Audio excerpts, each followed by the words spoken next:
The Galactic Conclave made one catastrophic mistake. They thought erasing humanity from the star maps would make them disappear. Instead, it made them angry. It began the way all great atrocities begin, quietly, bureaucratically, with the stroke of a pen that no one was supposed to notice. The vote passed at 3:00 a.m. Conclave Standard Time. 47 sovereign species. 47 raised hands. Not a single dissenting voice. The resolution was simple, sterile, almost elegant in its cruelty. Sol System Class Omega restriction. All navigation routes rerouted. All trade corridors were severed. All diplomatic recognition withdrawn. Humanity in the eyes of the galaxy simply ceased to exist. They didn't bomb Earth. They didn't invade. They didn't fire a single weapon. They had learned, after centuries of watching lesser civilizations deal with humanity, that direct confrontation was never the answer. So instead, they did something they believed was far more permanent. They erased them. No trade, no fuel, no allies, no acknowledgement, no rescue if something went wrong. The plan was elegant in its simplicity, without galactic infrastructure, without access to rare element markets, without the interstellar supply chains that every modern civilization depended upon. Humanity would collapse within a generation. They would starve in silence, surrounded by stars they could no longer reach. The Conclave gave it 50 years, 70 outside. They were wrong about almost everything, but they wouldn't discover how wrong for another decade, not until the first sector went dark. To understand the erasure, you have to understand the fear. Humanity had only been a galactic civilization for 200 years. By any reasonable metric, they were infants. Barely a century out of their own solar system, still arguing among themselves half the time, still carrying the psychological scars of a dozen near-extinction events, they had somehow survived without any outside help. Without any outside help. That was the part that disturbed the elder species most. The Vreth had ascended to interstellar travel with the assistance of the Kel Anari. The Dominion of Shal received navigation technology from precursor ruins. Every major civilization in the known galaxy had climbed the ladder of progress on the shoulders of someone else. It was simply how things worked. The galaxy was a network of mutual debt and dependency, and that dependency was, intentionally or not, the Conclave's greatest tool of control. Humanity built their own ladder, rung by rung, crisis by crisis, extinction event by extinction event. They had faced asteroid impacts, engineered plagues, climate collapse, resource wars, and no fewer than 3 separate moments when their entire civilization was a coin flip away from ending. And every single time, they clawed their way back. The Kel Anari historian Ves Arathun had spent 40 years studying humanity before the erasure. Her classified report to the Conclave High Council was 600 pages long. The executive summary was 3 sentences. They do not require optimal conditions to survive. They do not require allies to advance. Most critically, they do not require hope. They fight harder when they have none. The council read the report. They understood exactly what it meant. Then they voted to erase humanity anyway. Because the alternative, the thing no one said out loud but everyone in that chamber understood, was far more terrifying than any war. The alternative was letting humanity grow up. For 7 years the galaxy heard nothing. No distress signals from Sol. No smuggled communications breaking through the blockade corridors. No desperate diplomatic back channels. The Conclave's monitoring arrays, positioned carefully at the edges of the restricted zone, reported nothing unusual. Some energy readings, some construction signatures, though the resolution wasn't precise enough to determine what was being built. The council was satisfied. The silence, they assumed, was the sound of a civilization slowly dying. Ambassador Thren of the Vreth Collective was one of the few who wasn't satisfied. She had spent 11 years stationed on Earth before the vote. She had walked human cities, eaten human food, and watched human children grow. She had seen things in those years that she had never been able to adequately explain to her colleagues, small things, individually unremarkable, but collectively forming a picture that still kept her awake at night. The way a human would keep working after they'd been told it was impossible. The way they passed their stories down, generation to generation, stories not of their victories but of their failures, as if they were studying them, cataloging them, refusing to let a single mistake go to waste. The way they looked at the stars, not with wonder, not exactly, with something more like recognition, as if the stars were not a destination but an old argument they intended to win. She filed 17 formal objections to the erasure in the first year. The council dismissed all of them. She filed 7 more in year 2. In year 3, she stopped filing objections, not because she had given up, but because she had started doing something else entirely. She had started watching the border. And in year 7, almost exactly 7 years after the vote, she saw the first ship. It didn't look like a human ship. That was the first thing the border monitoring station registered. The silhouette matched nothing in the Conclave's database, not the boxy commercial haulers humanity used to use, not the sleek diplomatic vessels, not the small exploratory craft that had first introduced humanity to the galactic community 2 centuries ago. This was something new. It was long, angular, built with a geometry that seemed almost aggressive, as if the ship itself were making a point. It crossed the border at the edge of the Veth corridor, a dead shipping lane, disused since the erasure, and it moved slowly, deliberately. The kind of speed that wasn't caution, it was a performance. Border Station Keth 9 immediately sent an intercept signal.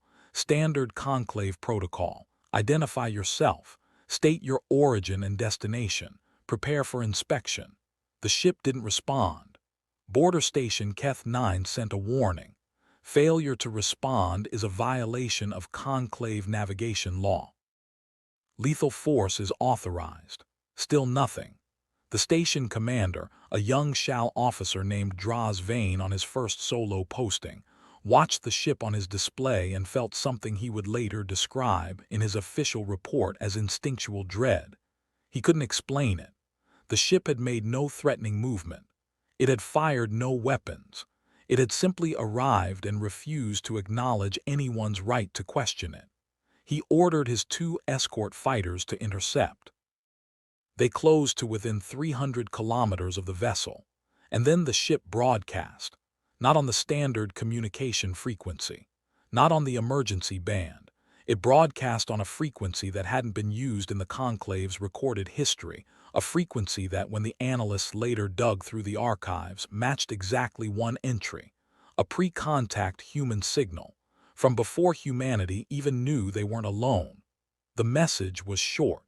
The translation came through in seconds. We've been busy. And then the ship opened its cargo bay. What came out was not a weapon. It wasn't a fighter wing or a boarding party or a swarm of missiles. What poured out of that ship, slowly, gracefully, in perfect formation, was a convoy. 47 cargo vessels, each one bearing the insignia of a species that had been quietly, secretly suffering since the trade routes were cut. Species too small to have a voice in the conclave. Species that had been collateral damage in humanity's erasure, their supply chains and trade partnerships severed without explanation, their protests ignored.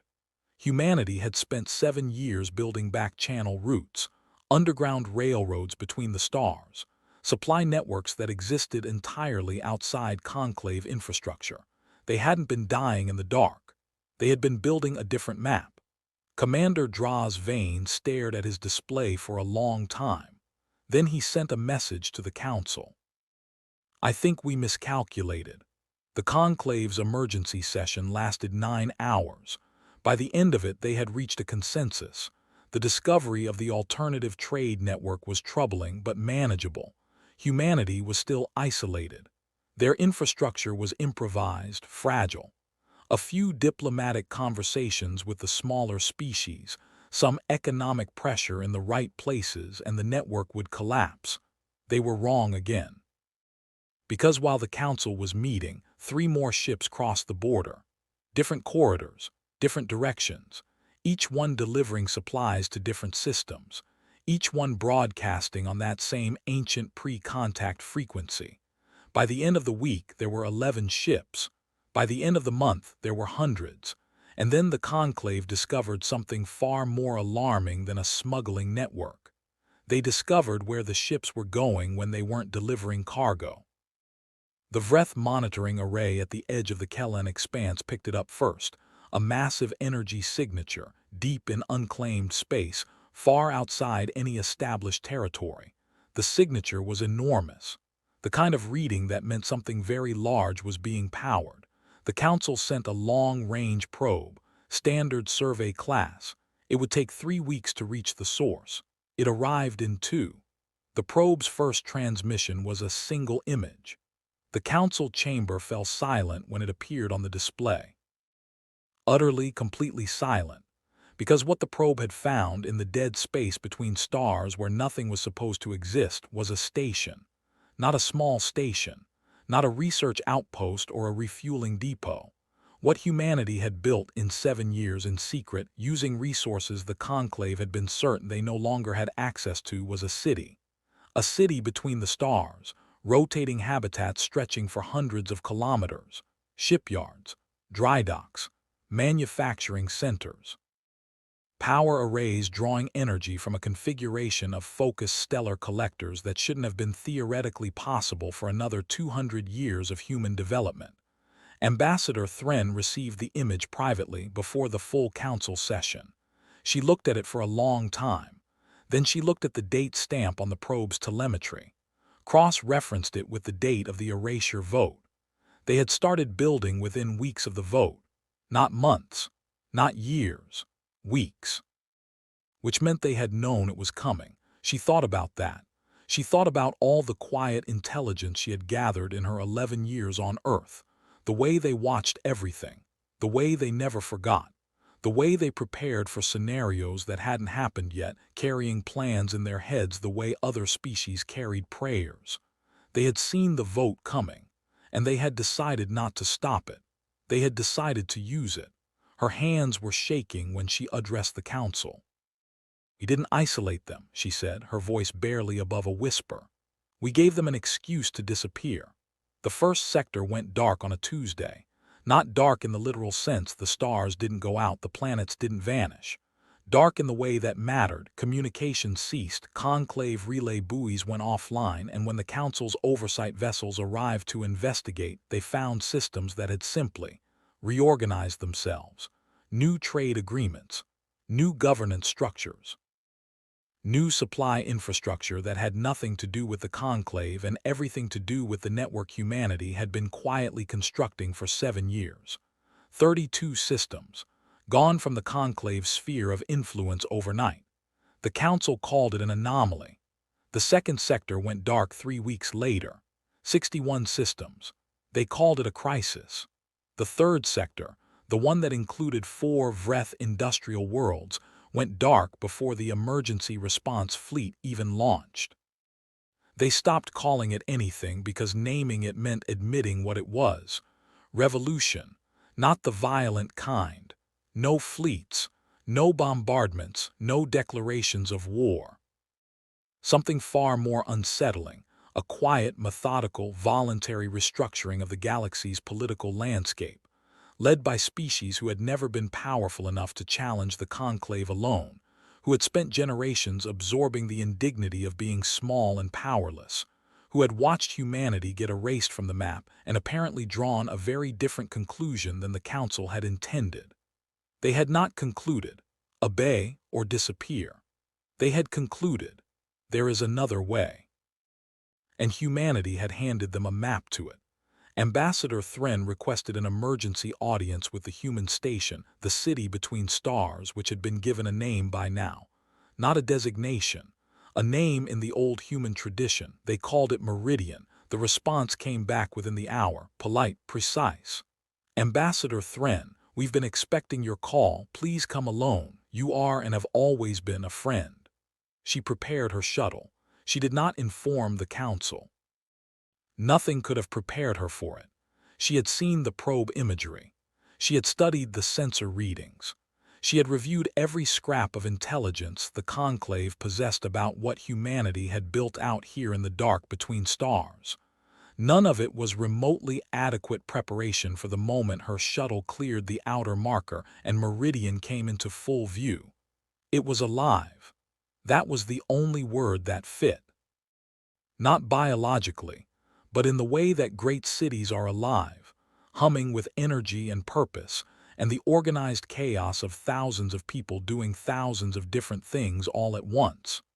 Ships moved between the habitat rings like schools of fish, perfectly choreographed.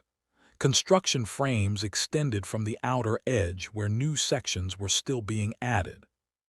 The power arrays she had seen in the probe image were even more extraordinary up close, vast mirror and collector architectures that caught the faint light of distant stars and bent it into something useful. And everywhere, on every landing bay, every visible surface, every structure, the insignia of not one but dozens of species. Vreth script, shall trade markers, the geometric emblems of the Keth communion, the bioluminescent tags of species she barely recognized. This was not a human station. This was a galactic station, built by humans, open to anyone the Conclave had decided didn't matter. Her escort, a young human officer, barely old enough to be out of what they called university, guided her through corridors where the architecture shifted smoothly between styles as she passed from section to section. Human minimalism giving way to the flowing curves preferred by Kel Anu. Clean functional spaces transitioning into the layered, nest-like structures of the Heth. You designed it this way, she said. The young officer smiled. We had a lot of input. She was brought to a room circular, warm, with viewports looking out across the stars and the rotating rings of Meridian, and she waited. The woman who walked in was not what she expected. No uniform, no insignia of rank. Middle-aged by human standards, gray threaded through dark hair with the kind of steady, unhurried manner that Thren had learned to associate with humans who had survived things they didn't talk about. She sat down across from Thren without ceremony. Ambassador, she said, I'm Director Chen, thank you for coming. You said you'd been expecting my call. We've been expecting it for about 6 years. A pause. We hoped it would be you. Thren looked around the room, at the viewport, at the stars. How many species?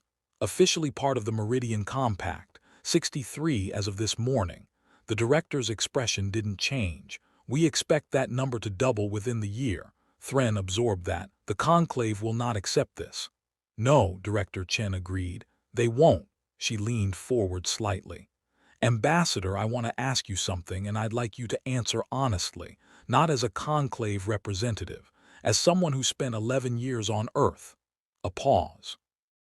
What did you think would happen when you voted to erase us? The silence stretched.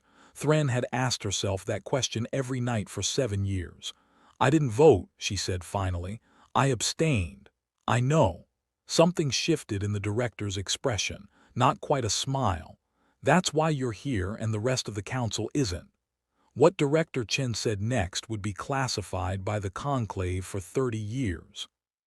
When the transcripts were finally released, they would be read by every historian in the known galaxy, dissected and debated and held up as the moment when the balance of galactic power shifted on its axis. The Conclave's assessment was correct, Chen said. We were going to become a problem, not because we're violent, not because we're ambitious, because we can't stop. She said it simply, without apology or pride, as if she were describing the weather. It's not a choice. It's not a culture. It's biological. We had species on our planet, thousands of them, that gave up when conditions became impossible. That went extinct because the environment changed too fast. We're the ones who didn't. And somewhere in that long history of not giving up, we became something that doesn't have an off switch. Thren watched her carefully. The council feared that. The council feared us. A pause. They should have offered us partnership. And instead they gave us a reason. The director stood, moved to the viewport, looked out at the stars, the same way Thren had seen humans look at stars for 11 years. that look of recognition of old argument. Ambassador, do you know what the worst thing you can do to a species like ours is? It's not attack us. It's not try to outcompete us. It's not even try to contain us. She turned from the viewport, and her eyes were steady and absolutely calm. The worst thing you can do is make us feel like we have nothing to lose. The silence that followed was the loudest thing Thren had ever heard. What happens now? She asked. Now, Director Chen turned back to the stars. Now we give you a choice, the same choice we've been giving every species that's come through those docking bays. She nodded toward the rings of meridian outside. Join us, not as subjects, not as protected inferiors, as partners, equal voice, equal stake, equal seat at a table that actually listens. And if the conclave refuses? The director was quiet for a moment. Then we keep building, she said, and the sectors keep going dark. And in 20 years, the conclave will look out at a galaxy they no longer recognize, trying to understand how they lost it without a single shot being fired. A pause. Or they can join us too. Thren stared at her. You'd allow that after what they did? Director Chen looked at her with an expression that Thren would spend the rest of her life trying to describe. Not anger, not triumph. Something more complicated and more ancient than either. We always allow that, she said softly. That's the part they never understood about us. We don't do this for revenge. She gestured at the viewport at Meridian, at the 63 species sharing space in those rotating rings, at the ships coming and going in the dark between stars. We do this because we can't imagine watching someone suffer and deciding it isn't our problem. Thren thought of Ves Ara Thun's report. 600 pages. 3-sentence summary. They fight harder when they have none. She thought that perhaps the analyst had gotten it slightly wrong. Not fight harder. That implied aggression, violence, conquest. What humans did when they had no hope was something stranger and more terrifying than fighting. They built. The conclave's response, when it came, was everything Ambassador Thren had feared and nothing Director Chen hadn't anticipated. 40 warships. The largest military mobilization in conclave history. Orders were simple and brutal. Neutralize Meridian. Scatter the compact. Remind the galaxy what happens to those who defy the established order. The fleet arrived at Meridian's coordinates to find the station exactly where it was supposed to be. Waiting. Fleet Admiral Sorn, 40 years of distinguished conclave service, commander of 3 successful military actions, a being who had never questioned an order in his life, opened a channel. Meridian Station. This is Conclave Fleet Admiral Sorn. You are in violation of Resolution 773. Stand down your defenses. Prepare for boarding and seizure. Failure to comply will result in, he stopped. Because the ships had started appearing. Not from Meridian, not from any direction he'd prepared for, from everywhere. Dropping out of dark space in ones and twos and then dozens.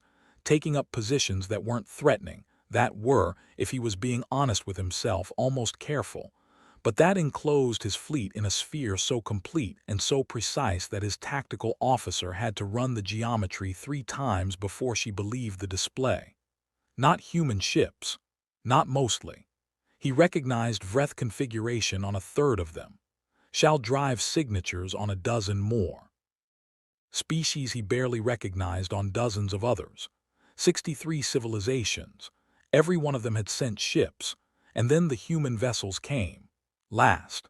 From the direction of Meridian itself, pouring out of those massive dry docks, the design still sharp and angular and aggressive, that same geometric language that said we are making a point and took up position at the front. The channel opened from Meridian's side. It wasn't Director Chen.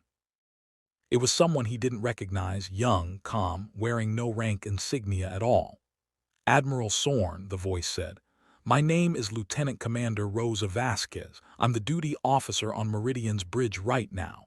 The director asked me to pass along a message. Sorn stared at his display. 63 civilizations, hundreds of ships.